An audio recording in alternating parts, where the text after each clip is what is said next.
Today, I am heading down to Key Largo, Florida to begin my advanced open water certification.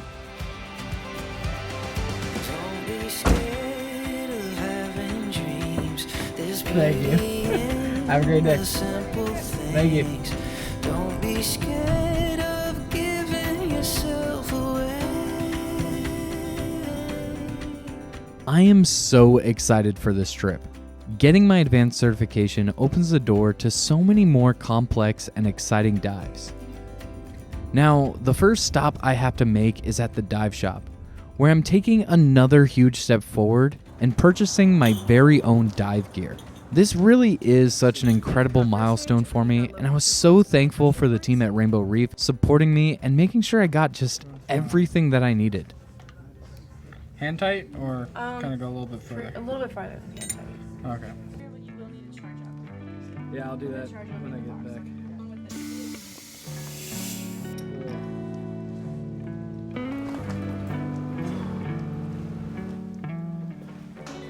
After getting checked into the Airbnb, I have to complete a little bit of e-learning before getting into the water for the skills training.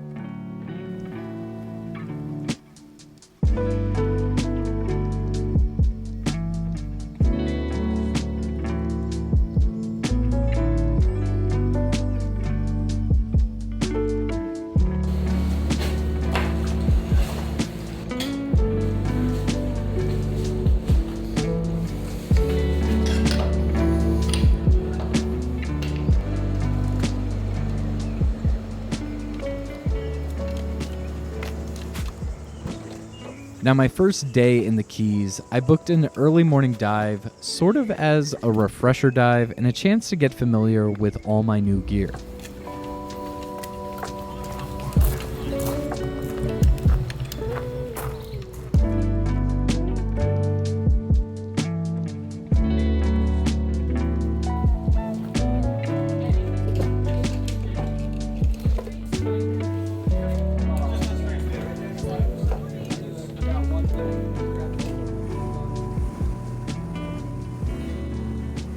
This morning, I'm excited to be on one of my favorite dive sites in the world, Molasses Reef, and the conditions this morning are absolutely perfect.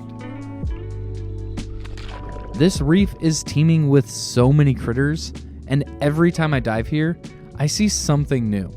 However, the highlight of this dive had to be a massive school of midnight parrotfish surrounding us. There were so many grazing across the reef that their constant biting and scraping actually clouded the water around me. Parrotfish use their hard beaks to just chip away at the reef's surface as they feed on the algae, and in the process, they grind the coral into a fine sand.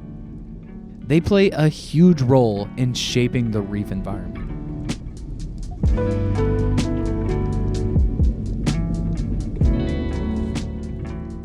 So, unfortunately, on this first dive, my 360 camera housing blew an O-ring. This literally bricked the camera, which sadly is always my safety camera when diving, to ensure I just don't miss any moments. This is definitely unfortunate so early into the trip, but I'm still just so happy to be in the water, seeing all the critters, and enjoying the wonders of the reef.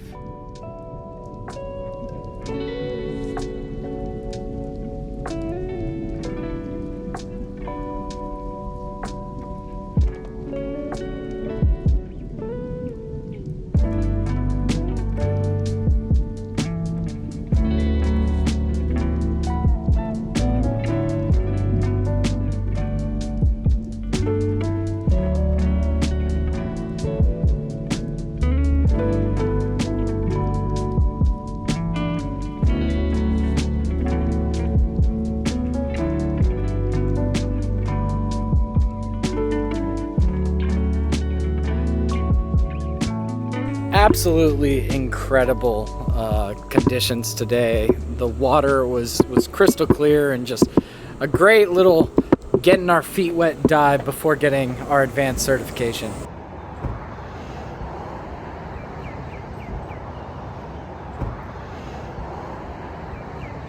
Okay, before bed, we're fueling up for tomorrow's long day of diving. getting some sweets, some key lime pie, which you have to do when you visit the Keys. It's like the only export they have here. Gator Crunch.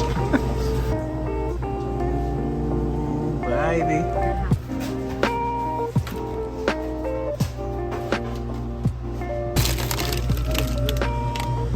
Okay, so the pretzels are not for me. They are a gift for my wife, who was gracious enough to let me go on this trip. But the 2 pies are for me. Okay, gonna hang out on the patio, watch the sunset with key lime pie.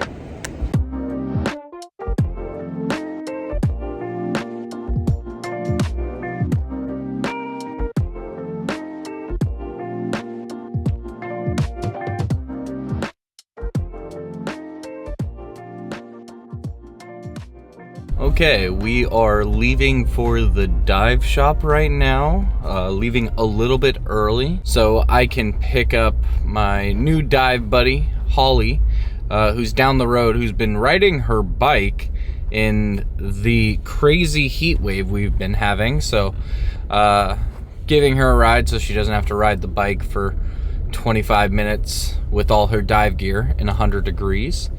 And then Miles and Izzy are going to meet at the dive shop because we're right around the corner, and we're gonna have a good day diving. It's gonna be fun. I'm nervous. Today is officially the start of my advanced certification, so getting to the dive shop early also to meet with my instructor and go over the dive plan. So it's gonna be a lot of fun, a very busy morning.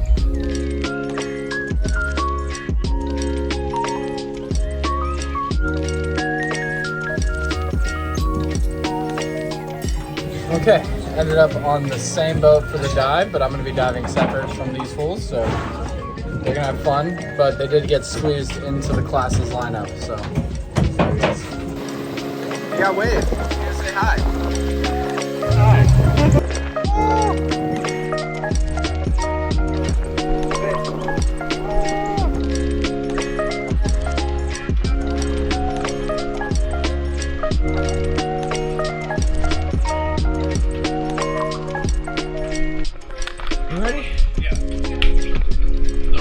Thank you, bud. I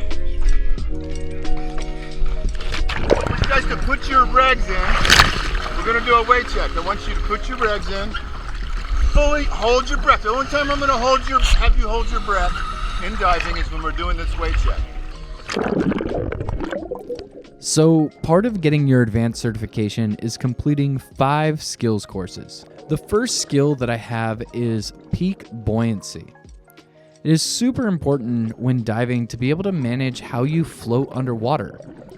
And a lot of this course just goes over breathing to control your buoyancy.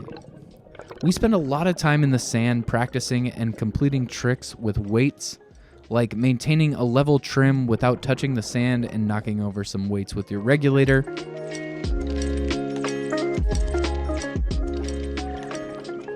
We next have to practice compensating for additional weight, which is honestly more challenging than you would think. I actually didn't realize just how much air in your BCD you really need to compensate for every pound of weight added.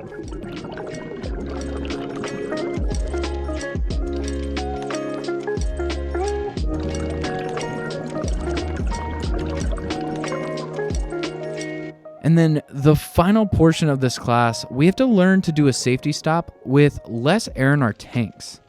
This is actually really challenging because as your tank's air depletes, you become more and more buoyant, and you can easily skyrocket to the surface if you don't know how to manage this.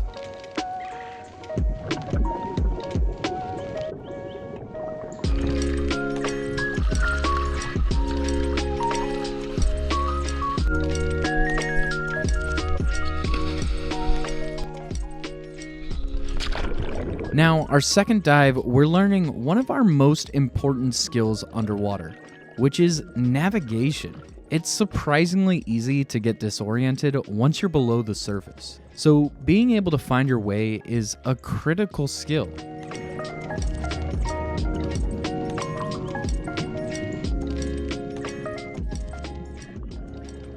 The first step in being able to navigate, though, is knowing how far you travel with each kick. For me, I learned it takes about 20 kicks to cover 100 feet. So with that knowledge, I can now estimate distance traveled, and when I combine it with my compass and a few natural landmarks, I can confidently navigate the reef and make my way back to the boat.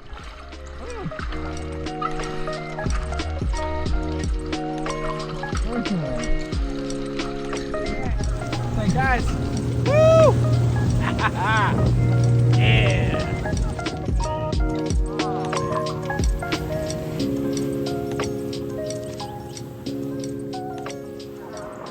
Okay, we definitely worked up an appetite. Gonna get some food before the second set of dives.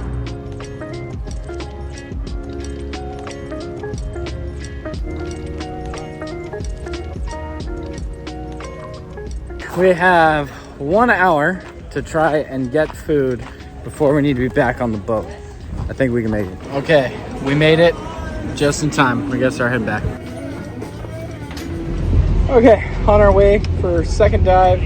I'm doing a underwater photography advanced course, but I've been doing it so long that I kind of already know everything. So it's a play with the camera dive, and then I get quizzed at the end. And then that's it for training dives. The rest are fun. And then tomorrow morning we have the last sign-offs, deep dive and wreck dive.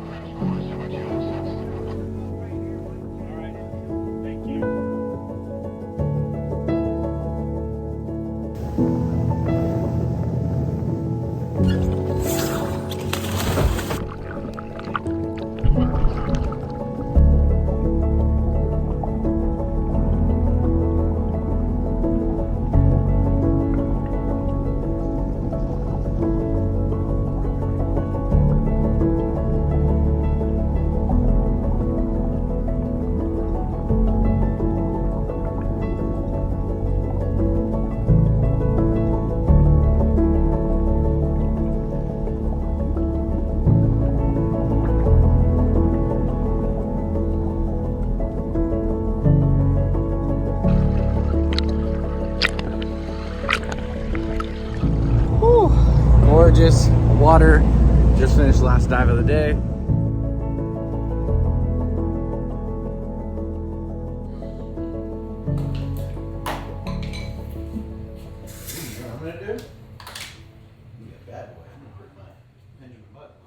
This morning is going to be our first deep dive.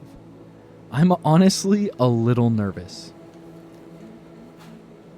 We make sure to arrive early at the dive shop so we can come up with a dive plan and ensure we are all as safe as possible.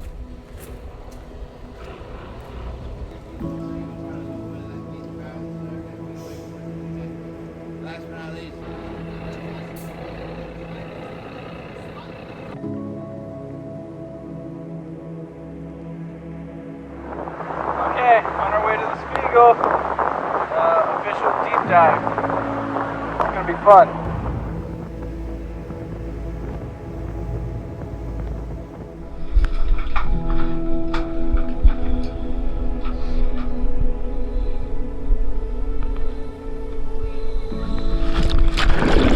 I'm gonna go ahead and go down. That way we can equalize nice and slowly. Regs in.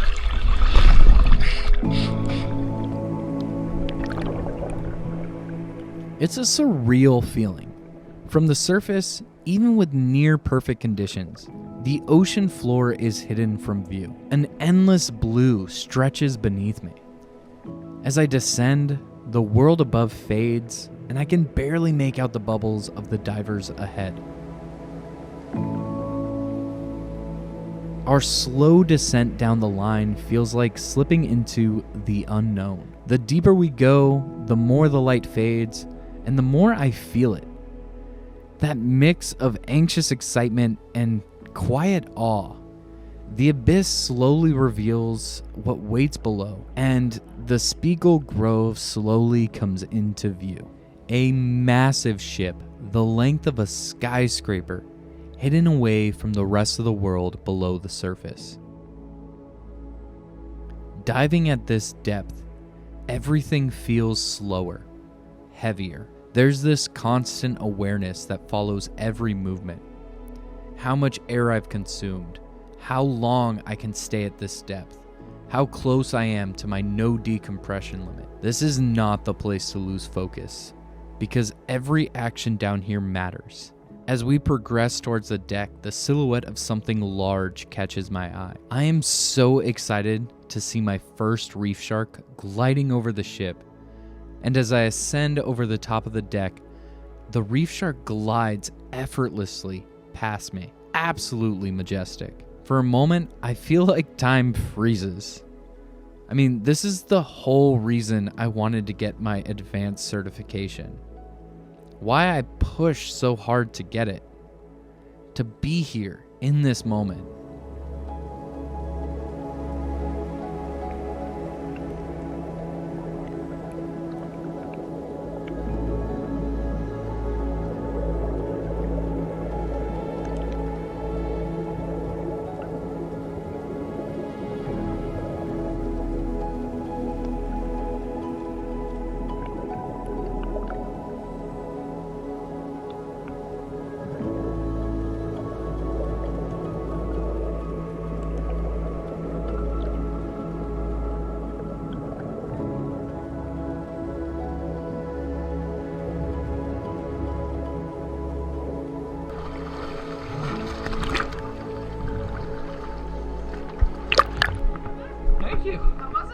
It was good. I've never expected a dive to be that short.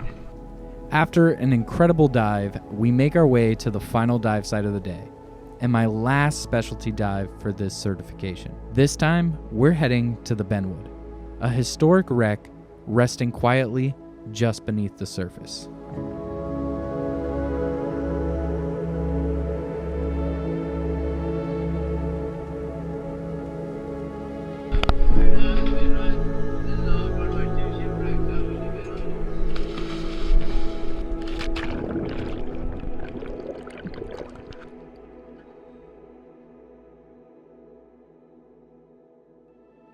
So let's dive into the backstory. The Benwood was a Norwegian freighter navigating these waters in 1942, a time when German U-boats scoured the Florida coastline. Ships moved under the cover of darkness, lights off, radios quiet, hoping not to be seen, not to be heard, and praying not to be sunk. But one of those nights, under a moonless sky, the Benwood went dark and collided with another vessel trying to avoid the exact same fate. The Robert C. Tuttle. Tuttle tore the bow open. Water rushed in, and just 3 miles off the coast of Key Largo, the Benwood sank. And what's left of her now? A skeleton, its broken bones stretching across the sea floor.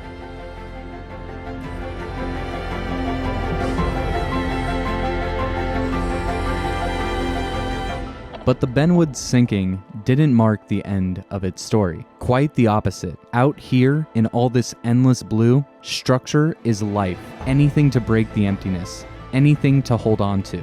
And the Benwood, broken and twisted, is so much more than steel and rust. It is a beacon in the desert. Fish don't just stumble upon it. They seek it. They know it. Drawn to the shape, the shelter, the promise of food, the chance to hide, the chance to hunt, a ship turned sanctuary, a carcass turned reef, a giant fish aggregating device, a magnet for life in a place where life clings to anything that interrupts the void.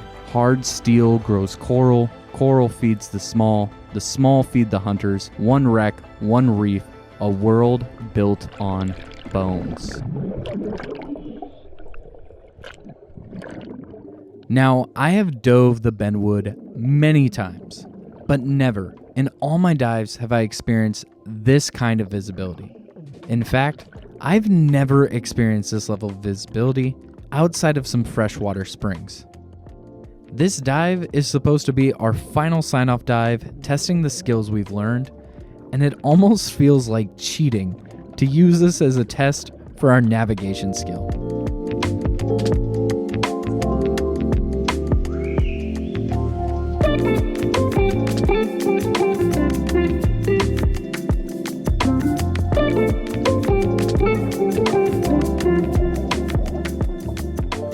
it truly feels like a perfect end to getting my advanced open water certification. And I am so excited for what comes next for future dive trips.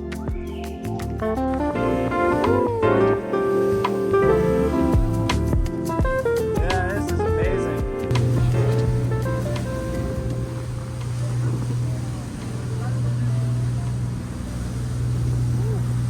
Okay, awesome viz at the Spiegel and the Benwood, and fortunately, first deep dive cut short, but that's why we do the training and everything. There's discrepancies between my two dive computers. My watch said I had 10 minutes before I had to decompress, and my backup computer said 28 minutes. So I got to figure out what was going on, but we basically had 0 time at depth, which was frustrating. And I passed, got my AOW, and I'm gonna do my first deep dive tomorrow with the big camera rig, and I need to figure that out. So I'm done diving for the day. Tomorrow, hopefully see some sharks, get to enjoy the deep dive for longer than 8 minutes, and have a good time. Okay, getting some seafood. I figured out the dive computer situation, so that is perfect. And just gonna relax for the rest of the day, get fat, and do my deep dive tomorrow.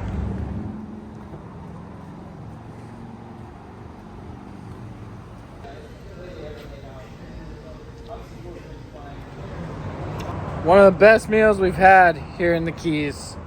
Oh my God, great recommend. Amazing job, Miles. Get in here. Let me thank you. Hi. And then there's Izzy. Hi. You got me looking your direction.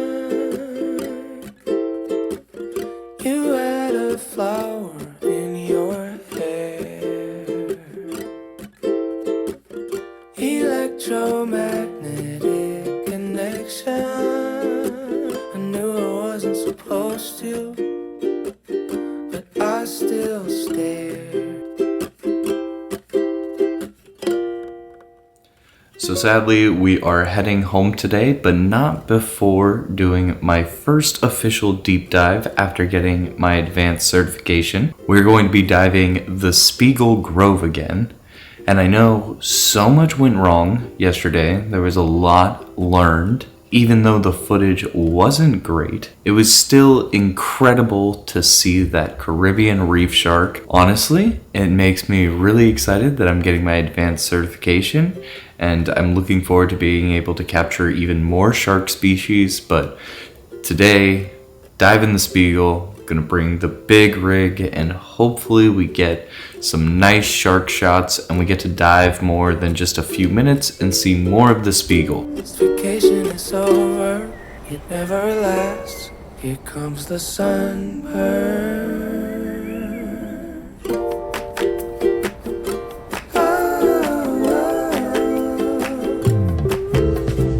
Incredibly full boat going to the Spiegel today, but pretty fun.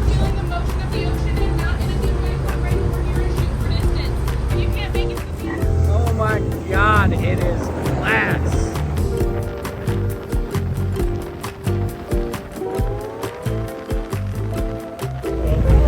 Check out this ball here. Oh yeah.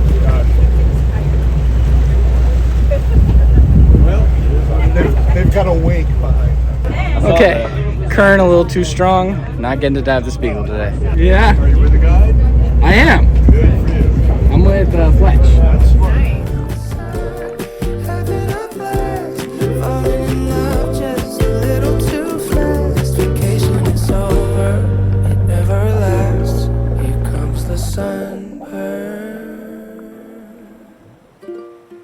Because the conditions at the Spiegel Grove were too rough, our captain took us to an alternate site, the USCGC Bibb. Oddly enough, few dive shops visit this wreck because it's rarely accessible. Out here, beyond the protection of the reef, the currents are unpredictable, sometimes calm and inviting, but other times powerful enough to sweep divers off the line.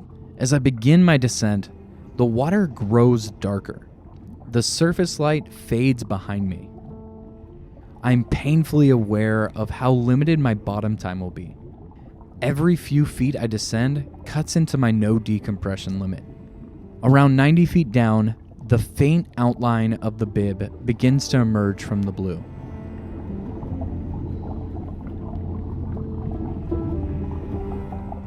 This is now the deepest I've ever been, and yet I'm still nowhere near the top of the wreck.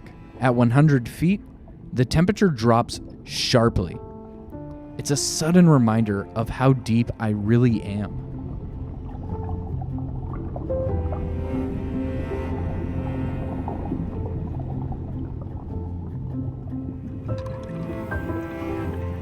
We start to drift along the deck, passing over the corroded metal and coral growth that now shelters an entire ecosystem of life. It's incredible to see how much thrives down here, but at the same time, it's frustrating.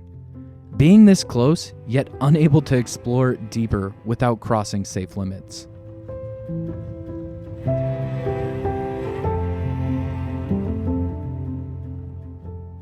As we travel the length of the Bibb, the current shifts against us, and every kick becomes a fight to reach the ascent line.